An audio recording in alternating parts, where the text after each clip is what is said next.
અહેમદાબાદ મિત્ર ન્યૂઝમાં આપનું સ્વાગત છે। ગુજરાતમાં આજે અનેક પોસ્ટ ઓફિસો, પાસપોર્ટ ઓફિસો અને કોલેજોને બોમ્બથી ઉડાવી દેવાના ધમકીભર્યા ઈમેલ મળતા ખળભળાટ મચી જવા પામ્યો છે। રાજ્યમાં અમદાવાદ, વડોદરા, સુરત, રાજકોટ, ભાવનગર અને જૂનાગઢની પોસ્ટ ઓફિસ અને પાસપોર્ટ ઓફિસને બોમ્બથી ઉડાવી દેવાની ધમકી મળી છે। આ ધમકી મળતા જ બોમ્બ સ્ક્વોડ અને ડોગ સ્ક્વોડ તપાસ માટે દોડી ગઈ છે અને ઓફિસો પરિસર ખાલી કરાવાયા છે। બીજી તરફ વહીવટી તંત્ર અને પોલીસ વિભાગ પણ હરકતમાં આવી ગયું છે। અજાણ્યા શખ્સ દ્વારા મોકલવામાં આવેલા ધમકીભર્યા ઈમેલને પગલે સમગ્ર વિસ્તારમાં ફફડાટ વ્યાપી ગયો છે। હાલ પૂરતું પોસ્ટ ઓફિસ અને પાસપોર્ટ કેન્દ્રની કામગીરી અટકાવી દેવામાં આવી છે। જો કે હજુ સુધી કોઈ શંકાસ્પદ વસ્તુ મળી આવી નથી, પરંતુ પોલીસે કોઈ પણ પ્રકારનું જોખમ લેવા માંગતી નથી।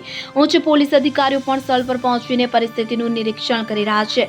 માહિતી અનુસાર ગોધરા પોસ્ટ ઓફિસના સત્તાવાર ઈમેલ આઈડી પર એક મેલ પ્રાપ્ત થયો હતો, જેમાં બિલ્ડિંગને બોમ્બથી ઉડાવી દેવાનો ઉલ્લેખ કરવામાં આવ્યો હતો, જેને લઈને ઓફિસમાં ફરજ બજાવતા કર્મચારીઓ જીવના બચાવવા બહાર દોડી આવ્યા હતા। પોસ્ટ ઓફિસ અને પાસપોર્ટની કામગીરી માટે આવેલા નાગરિકોમાં પણ ભારે ગભરાટ ફેલાયો છે।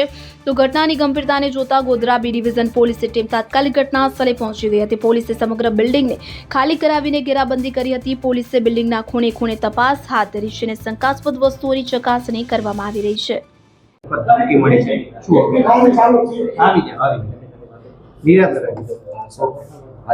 રોજ પોલીસ કંટ્રોલ રૂમ રાજકોટ શહેરના પોલીસ કંટ્રોલ રૂમ દ્વારા 12 વાગે એક મેલ મળેલ, જેમાં જણાવેલ કે પોસ્ટ ઓફિસ, મુખ્ય પોસ્ટ ઓફિસ તેમજ પાસપોર્ટ ઓફિસ ખાતે બોમ્બ મૂકવાની ધમકી પર મેલ મળેલ, જે અન્વયે રાજકોટ શહેરની BDDSની ટીમ, ડોગ સ્ક્વોડ, SOG તેમજ સ્થાનિક પોલીસ તેમજ મારા દ્વારા તમામ જગ્યાએ સર્ચ કરવાનો હાલમાં કાર્યવાહી ચાલુ છે અને તમામ પોસ્ટ ઓફિસના કર્મચારીઓને હાલમાં બહાર બેસાડવામાં આવેલ છે।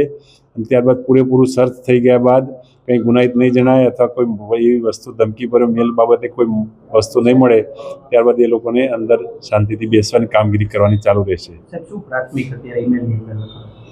ઈમેલમાં કે હાલમાં કે ત્યાં ખોટું અમુક ISI તરફથી ને કરુણાનિધિને આવું બધું નામ બોલે છે, એમાં લખેલા છે, જે અન્વયે હાલમાં એ બાબતે સાયબર ક્રાઇમ દ્વારા ગુનો દાખલ કરી આગળની તપાસ જાણવા મળશે।